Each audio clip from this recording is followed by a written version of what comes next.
Hello viewers, welcome back to Simply Mums. Today we have a dad on the show. Thank you for inviting me. You're welcome.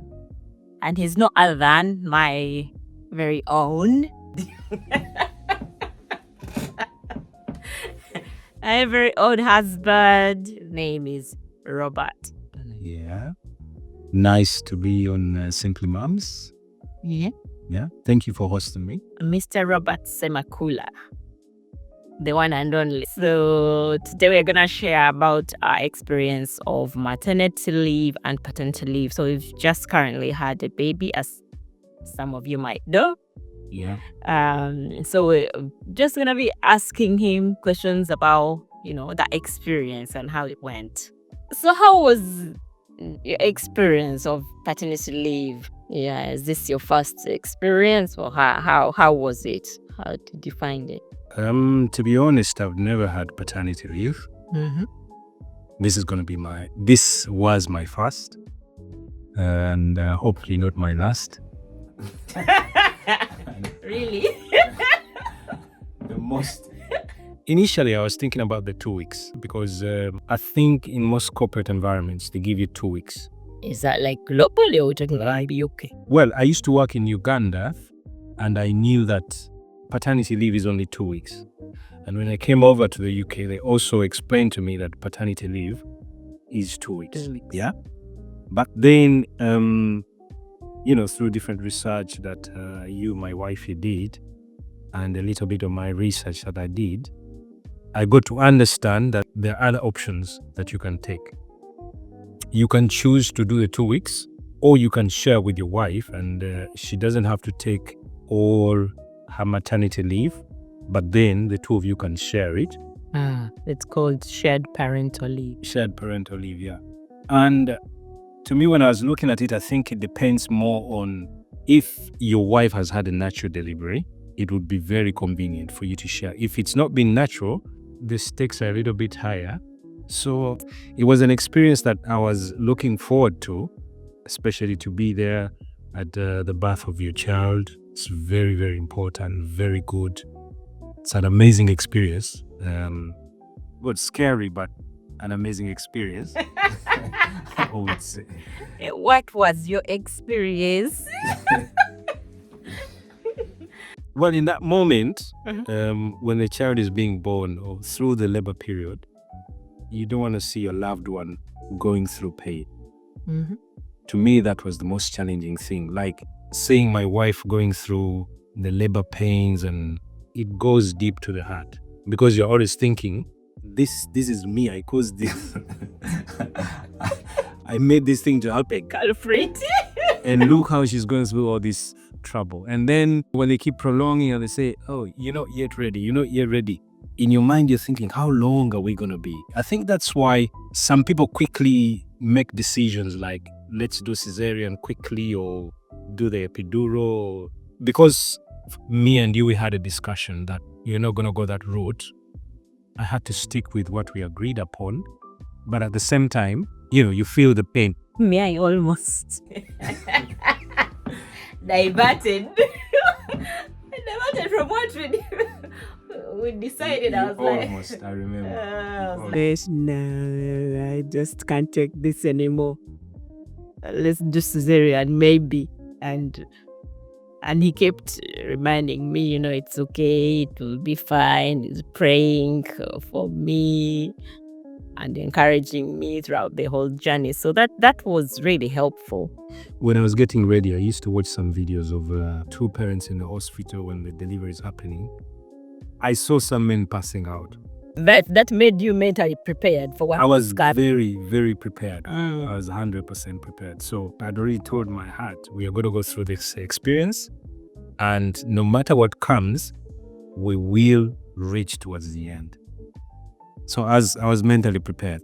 And then when you saw the baby, how was that? That is the most beautiful experience. The most beautiful experience. When you see the baby and hold them for the first time, it was so overwhelming. First of all, the pain was over. And then when I see this little human coming out, I'm like, was over for you. Wow. The one you were watching. I didn't even see that's what happened there, but anyway. I'm still waiting for my push gift, by the way. They haven't given my push gift. Why did you say that on camera? Why would you say that on camera? You mentioned about the shared parental leave. So how did you work that out? You first have to report, obviously, that you're going to have a baby, and then they'll ask you, when are you due? You give the dates according to what comes from the hospital. Once you know that, you speak to the human resource management person is supposed to be the one to make the final decision. When I spoke to the human resource manager at our company, they didn't have more information about shared parental leave. They gave me time. They said, because you asked for it, we've heard about it, but we have never done it for anybody else. So we're going to do our research and come back to you in, I think it was 2 weeks. Because I prepared, 4 months prior to the due date. So Yeah. I ended up getting 3 months. But the 3 months were spaced. 1 month immediately after the delivery. No. It's 6 weeks, isn't it? It's So supposed the to take total- 3 months because in the UK, the man is supposed to be, can be up to a year on maternity leave. However, for me, because we were going to share it, Mm-hmm. I decided to take, so you get 6 months full pay if you've been in the role for enough time. So for us, that 9-month period is what we shared. Mm-hmm. So we say, I'm going to be off for 6 months. He's going to be off for 3. And because we didn't have family, we tried to get family to come. But because we were trying to get a backup plan in case they don't get visa or things like that, what shall we do? So that's when we did the shared parental plan, and we said he will take 3 months and I will take 6. But you're allowed to have it at any time between the birth of the child. So within 9 months, you're allowed to have that. You're still on Simply Moms. Don't forget to subscribe. And also tell us, which country are you watching from? How long is your maternity leave? Do they give men a shared parental leave? All right, so you were prepared. I was 100% prepared. I took the first 2 weeks. I went back to work for a month. Took the other 2 weeks. Went back to work for a month. So I'm in my final 2 weeks. I knew what I wanted. I knew what we wanted. We discussed what we wanted, and then I explained everything to the people at my workplace who were concerned, and that's exactly what we did. So The 2 companies have to speak, by the way. Yes. So that shared parental leave to happen. So I had to tell my HR people as well, and they had to do the necessary paperwork. So here we are. Well, I'm still on maternity leave. The child is about 4 months old now, almost 5 months. How have you found this period? the only challenge would have been spending the whole day at home. When you are used to working, when you spend the whole day taking care of another human being, another tiny being that is not able to decide for themselves, there's a way it takes over your whole life. By the end of the day, you sit down and you're like, what did I do today? Well, it depends on you to categorize, because I cherish the moments that I take care of this little human. And to me, by the end of the day, I'm not thinking of what did I do that brings in money. No, I'm just looking at all the experiences I've had with this tiny, tiny little man. I'm happy by the time I go to sleep. And the only thing, if somebody's ready, you don't get as many surprises. I'll give an example. When I was coming to the UK, I did my research. Mm-hmm. I studied about the possible jobs I'm supposed to do, what life in the UK is supposed to be. I studied about the culture, looked at different sectors of the society. By the time I landed, I kind of was fitting in because I knew what to expect. I knew that you had to queue to enter a bus. I tell you had to wait in line. The thing is, I did my research. So even coming into parenthood, I did my research. But I bought a book. Yeah, I bought a book. You should recommend that book for the I had dads. to start reading afresh. I use some things, but all that doesn't matter. I had to sit down and restructure my mind. It was and still is, to me, not as big as a challenge as it would have been, because I'm prepared. I was prepared. I knew about the sleepless nights. I knew about the diapers. I knew about everything I need to do. So the reality is different, but you always remember that I was prepared for this. I prepared myself for this. How was that for me? How was it for you? You know, the whole pregnancy process, it wasn't actually as bad as before. You know, I've had 2 kids before this. It was a bit different because, you know, it had been 12 years since I last had a child. It was like you're starting afresh emotionally, you know, it felt a certain type of way. But, you know, I just got on with it. You know, in the whole period that I was pregnant, I only got sick when I had that flu that was the bad flu that I Terrible had. flu. There were no morning sickness. There was no... You know what? Did you do anything to prepare yourself, or read any book, or? No. I'd been through this, I just got on with it, basically. Just got on with it. And just I thought that I'm going to work with, you know, my workplace is quite good. They were very supportive as well. And then when home, you were very supportive as well. That time, I think you used to do days. Not evenings yet. So I'd come home and, you know, most of the things are sorted. So that takes the stress away a bit. Yeah, I'll give you your flowers. I'll give you Thank you. all the hospital appointments. We'll go together. You know, watch out for the documentary to come out at some point. Yes. I miss those appointments. I miss them. Yeah. The other thing that I really liked about that, when we're in the hospital, you know, the delivery bit, that you stayed, that you were not in a rush to go anywhere. I liked that. No, you know what was going through my mind? Oh. I was thinking, this little guy can come out anytime. I was like, you can go home and sleep. No, if no, this thing no. is taking too long, Hell why no. don't you go home and No. sleep instead of sleeping on this chair? I was No. like, no, I'm not going anywhere. I'm I not ain't going going. anywhere.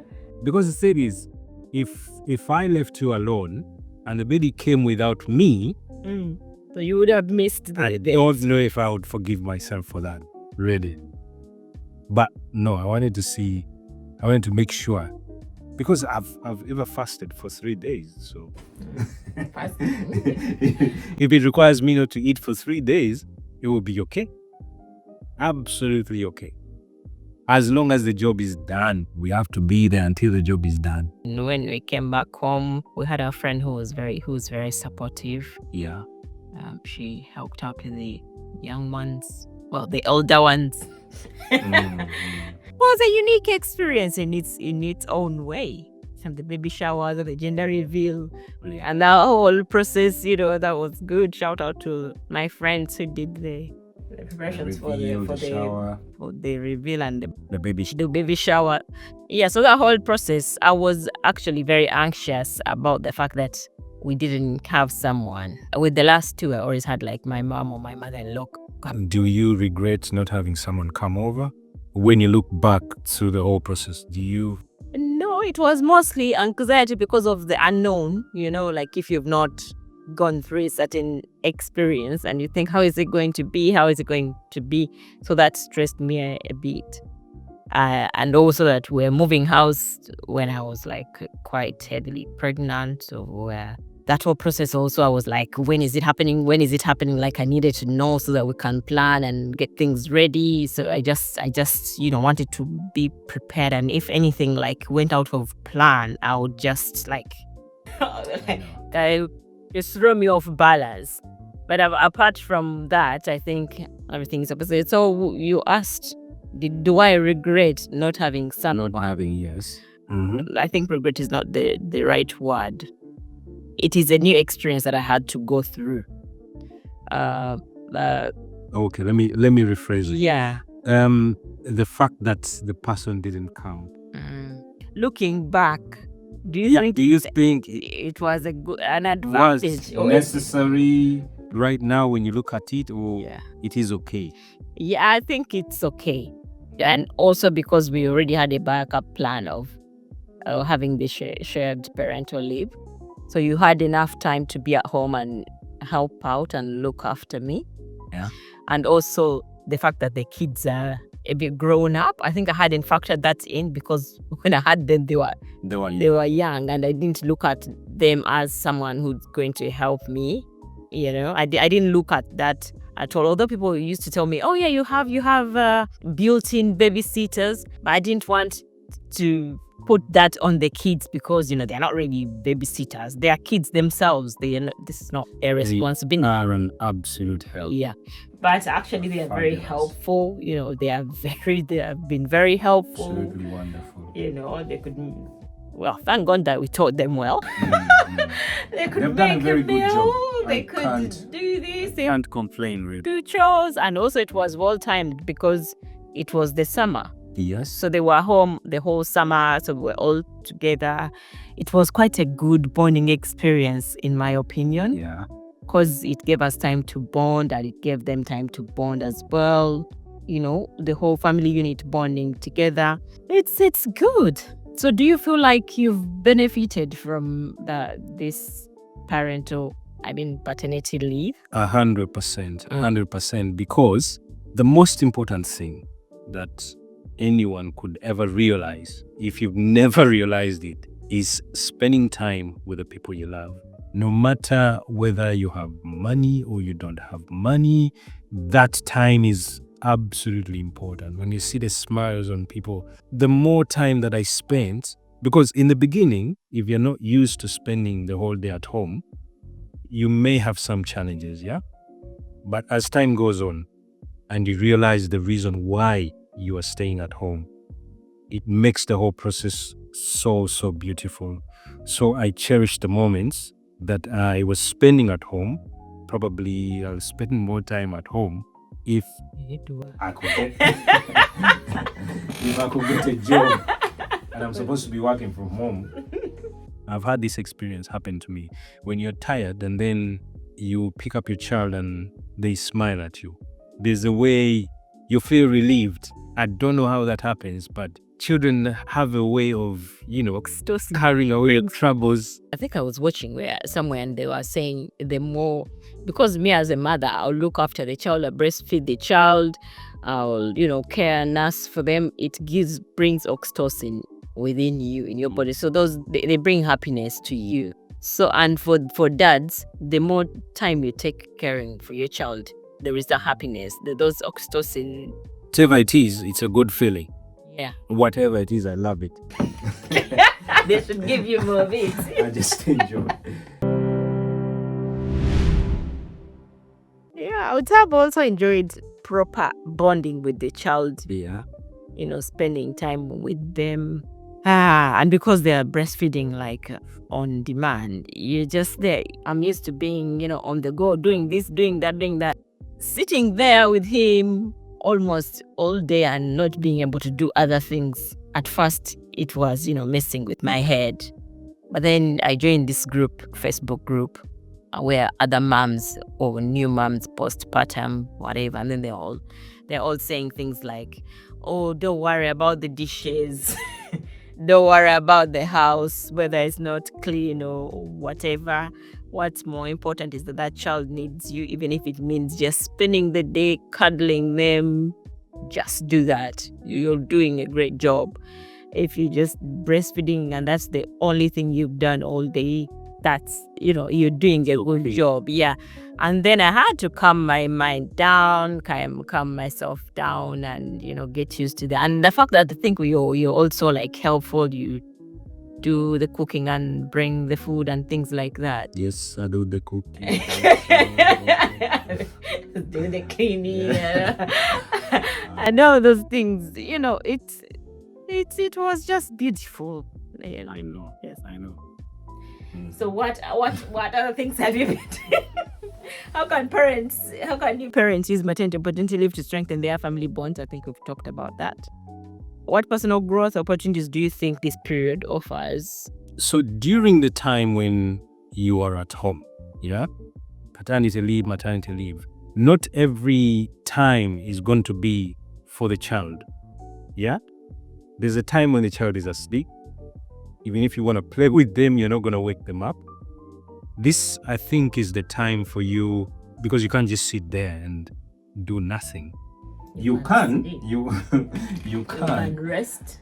But if you don't want to sleep, what are you going to do?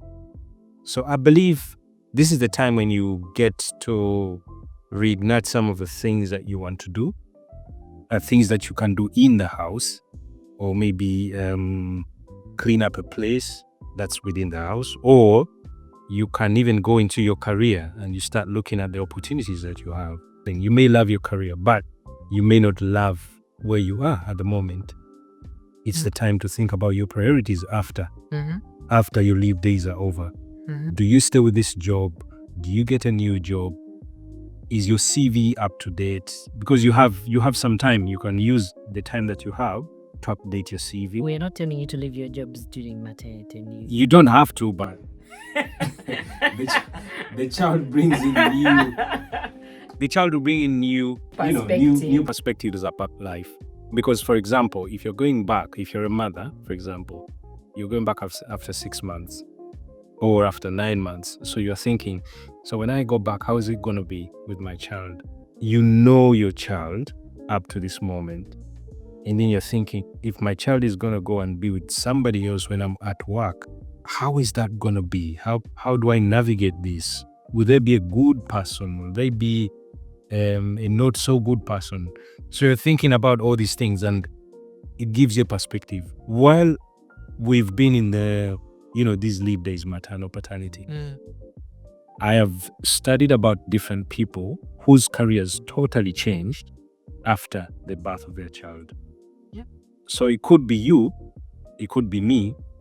I've used my time to do more studies, to do more personal development, to pray more, and to literally refocus myself on the things that I know. When my child is growing up, these things will be working, will be doing things. Here's our child. I said when the child is growing up. My child. You talk your perspective. I am talking my perspective. I'm thinking when my child is growing up. And our child is growing up. I'm thinking of, because I've already started to see the things that interest him. As young as he is, I've already started to see. And I'm planning ahead, I'm planning ahead. If time comes when I have to be around for a certain number of days for him, how will I navigate it? What will be bringing in an income, These things have to be thought about. But all these ideas come during the paternal leave. So I don't know about you. But we've been watching lots of podcasts. Okay, tell the people. So while I'm there breastfeeding or whatever, or I finish doing what, and I'm normally someone who doesn't just sit down to just sit down. Netflix and chill, not like that much. So I'm always like looking for what to do, always the brain is trying to think of something new. So I've been watching lots of podcasts about financial management. I'll give an example of that. Humble Penny. I was so impressed with their content. I've been watching a lot of that. They're watching lots of different things. That is where even this channel came from. This Simply Moms was a result of this maternity leave, because I've been watching so many people, everyone bringing their own story. I'm like, what am I doing? Why is my story not coming up? Why am I keeping my story inside? For what? For who? And no one is telling my story. Exactly. That's for when they say reclaiming narratives, we have to be able to tell our own story, because no one else can tell the story. your story in your own way. And no one can tell it better than you. Exactly. Yeah, I've also been helping out in, I have this charity that I help out. It's called Commentary Empowered African Women's Group. It's a long name. But yeah, I do help out there as well. So, okay, yeah. You've done your reading. I've seen you do a lot of reading. Yeah, I've been reading lots of books. Self-care, praying, going for walks. Concentrating on the business. Yes, trying to get that business back on. So yeah, things like that. I've not just been sitting at home, just be trying to think of things that should happen. And networking. Every time that the child is asleep, chilling, relaxing, they don't need much of your attention, because at the same time, even as you're giving them attention, you need to give them the opportunity to be independent, because there are times when you're not going to be there. They need to be able to do things by themselves, to have fun by themselves. So as you balance between that, you also get time for yourself. Balancing. So sometimes I'll be reading maybe the child the book, or we go out for walks together with the child, so you can get used to, and he loves the outdoors. Or I could be the one giving him a bottle of milk. Yeah, and I would be doing the other chore. You do something else. So, or maybe one of us is resting and one of us with the child. So we've been trying to balance like that, and it's been good. And like, you don't want anyone to cook on Sunday. I see you quickly rush to the kitchen on Sunday. What's with Sunday? What's the thing about Sunday? Yeah? That will be for another day. That will be another episode. That's okay. That'll be another episode. So, career and professional development. What strategies can working parents use to stay connected to their careers while on leave? I think I've mentioned some of them. Some extra study. There's so many websites you can go to, take a certificate course. That's for 3 months, or in a certain number of hours, could be 11 hours or 15 hours. You intersperse it in the times when you can look at a computer, read a page or two, do a test, and then you relax. The next morning, you can do something else. Or you can work on your CV, add in a few details that you have not had the time to do. He's also been editing, doing some projects. Yeah, you can do some. There's a documentary, but if you can check out Sean and Shiloh channel, Sean and Shiloh YouTube channel. But if you're thinking about your career, you look at the things that you would have done, but you've been busy to do. Now you have the time. So people are different, but we have to be grateful for everything that we've got. Yes. And in each season, it's a season. We have to enjoy our seasons and then move on to the next seasons. Yeah, so what about stress? Has there been stress during this period? How have you managed it? You know what, yeah? In the beginning, I believe it's when the child's stomach is trying to adjust. I don't know how they call it. In that season, the child cries a lot. Like I told you in the beginning, if you are prepared for the season, stress might be there, but not as much. When the child is crying a lot, why is the child crying? I've done everything I can. I don't know why the child is crying. Just cry. But then you're thinking, this little guy doesn't even know what is going on. They may not even know that what they're doing is called crying. They don't. It's just a way of communicating. And they have no idea it's annoying. So, if I get annoyed and stressed, it is really unfair. Totally unfair. No, but it's an emotion. It's an emotion. Because there's a time my daughter was asking me, how do I make the child stop crying? She was saying, I'm really, really tired. I'm really tired because I was working and she was with the baby for a few hours, And where were you? I don't remember. Self-caring. I was self-caring. I think you had gone to drop Sean, for tutoring. So within that period, it's like an hour, I think. and you did shopping as well, so it's like an hour. So the baby was crying, and I'm like, do what the baby wants. Try different strategies and see. I don't know where it came from, but I realized that I was doing that, and it just came out of me. Try to do what the baby wants. Don't do what you want for the baby. Let the baby guide you. So she went back down and started observing the baby, trying different positions. If I put the baby here, will the baby stop crying? If I put the baby here, will they stop crying? If I give them milk. By the time she figured out that the baby was hungry, I thought that's the first thing you figure out. Look, she figured that out in the beginning, but the baby refused to take the milk.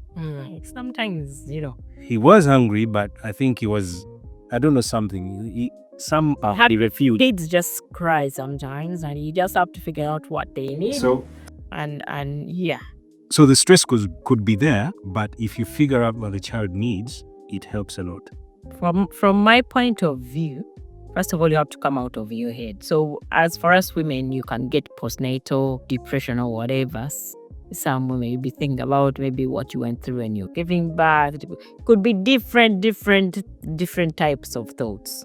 Maybe something you think that the child is not having, maybe they should have had, or there's lots of things that will be going on in your head. But going for walks, like you go out, or maybe like my friend used to come and take me for like a morning coffee or something like that. That helped. And also one day we went to London.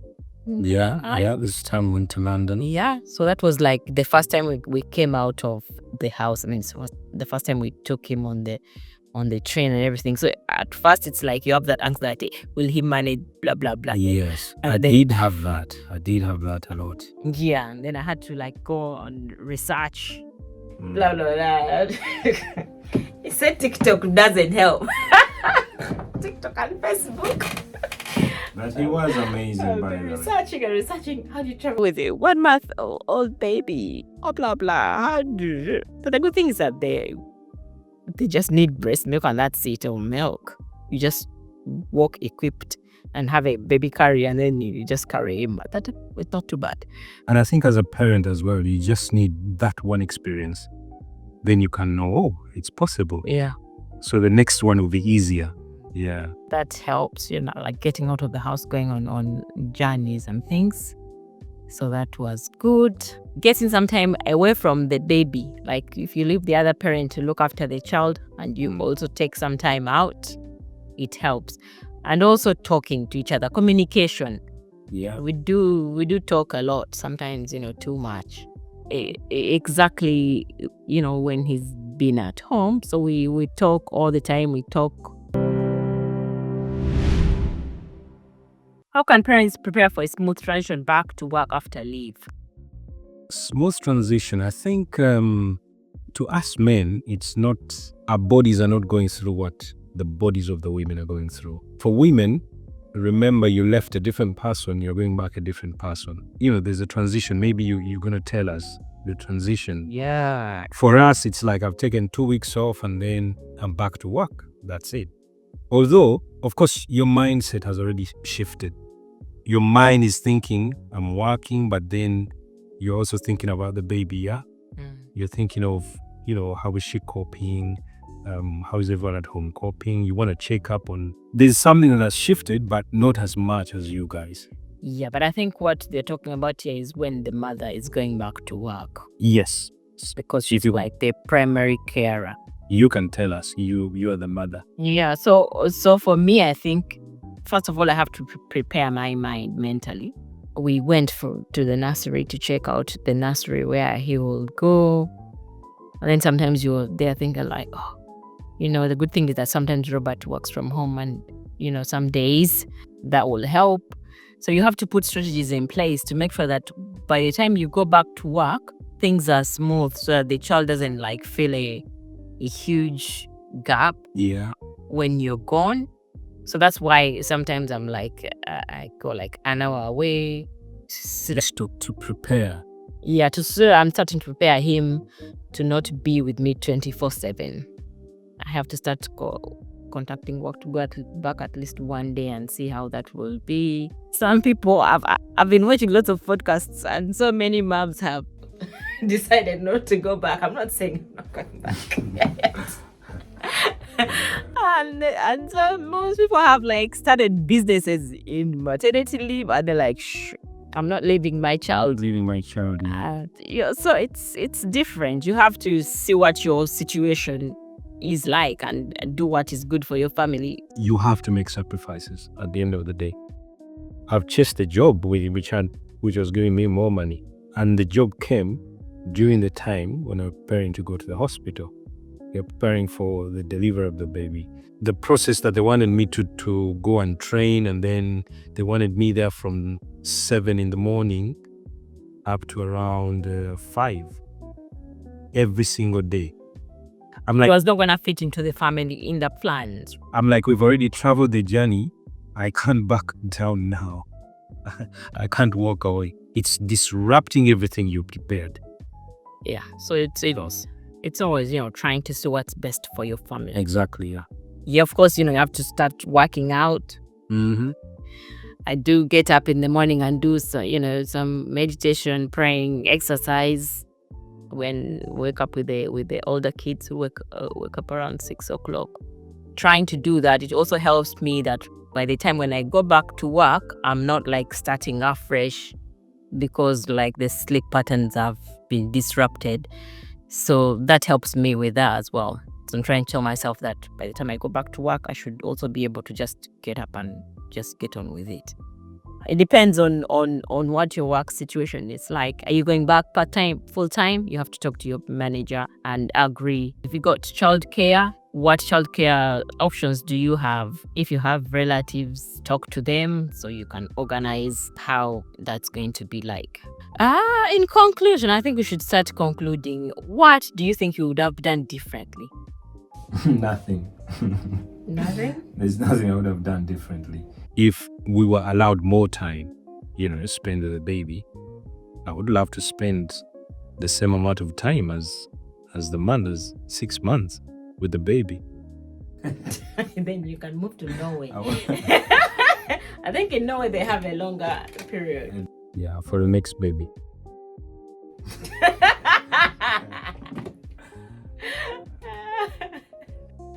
Have there been any surprises? The challenges of raising up a baby, I think, are the same in most places, yeah? Mm-hmm. But it depends on the environment you are in. I would say the surprises have been good, that we've had a lot of community support. That is a surprise to me. It's a good surprise, but we've had lots and lots of community support, and it's been absolutely amazing.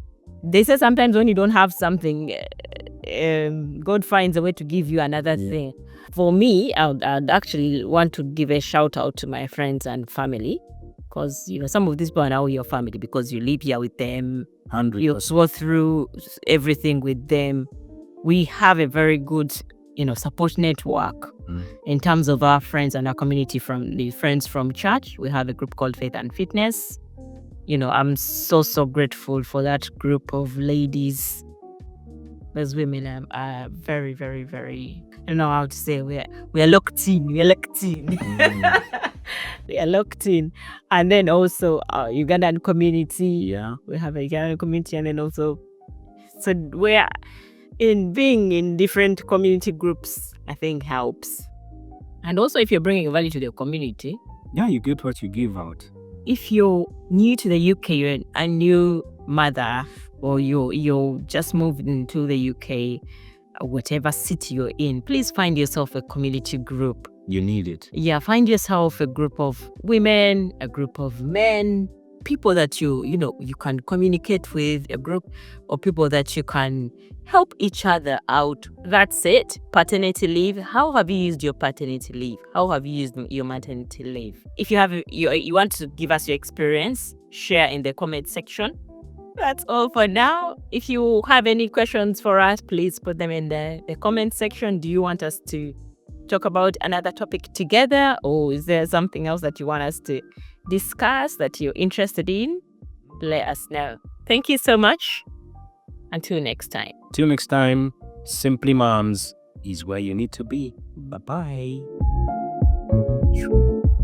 So can you share your experience of paternity leave? They don't know my name. What's your name?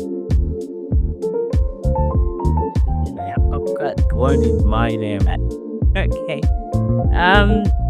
Today we have a guest.